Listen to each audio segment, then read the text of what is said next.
Facebook থেকে যখন আপনাকে নোটিফিকেশন দেওয়া হবে স্টার সেটআপ বা কন্টেন্ট মনিটাইজেশন সেটআপ করার জন্য, তখন আপনার কাজ কি? আমাদের অনেকেরই মনে হয় মনিটাইজেশন সেটআপ করতে গেলে হয়তো অনেক জটিল প্রক্রিয়া পার করতে হবে অথবা বিশেষ কারো সাহায্য নিতে হবে, কিন্তু আসলে বিষয়টি একেবারেই সহজ। আজ আমি দেখাবো কিভাবে আপনি নিজেই সহজে এই সেটআপ সম্পন্ন করতে পারবেন। তার আগে বলি, যদি ভিডিওটি ভালো লাগে তাহলে ফেসবুক থেকে যারা দেখছেন তারা লাইক, কমেন্ট ও শেয়ার করবেন, আর ইউটিউব থেকে যারা দেখছেন অবশ্যই চ্যানেল সাবস্ক্রাইব করে বেল আইকনে ক্লিক করবেন। এখন শুরু করা যাক। প্রথমে আপনার প্রোফাইলে যান, তারপর প্রফেশনাল ড্যাশবোর্ডে প্রবেশ করুন।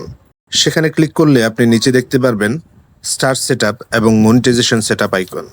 প্রথমে স্টার সেটআপে ক্লিক করুন, এটি সক্রিয়ভাবে সেট হয়ে যাবে। এরপর মনিটাইজেশন সেটআপে ক্লিক করুন। একটু সময় নিতে পারে, তবে মিস হলে আবার চেষ্টা করুন। এভাবেই খুব সহজে আপনার সেটআপ সম্পন্ন হবে। তবে এখানে সবচেয়ে গুরুত্বপূর্ণ ধাপ হলো পে আউট সেটআপ। এটি কিভাবে করবেন তা আমি আপনাদেরকে দেখাবো আমার পরবর্তী ভিডিওতে। দেখলেন তো, একেবারেই সহজ। কারো সাহায্য ছাড়াই আপনি নিজেই করে নিতে পারবেন আপনার স্টার এবং মনিটাইজেশন সেটআপ।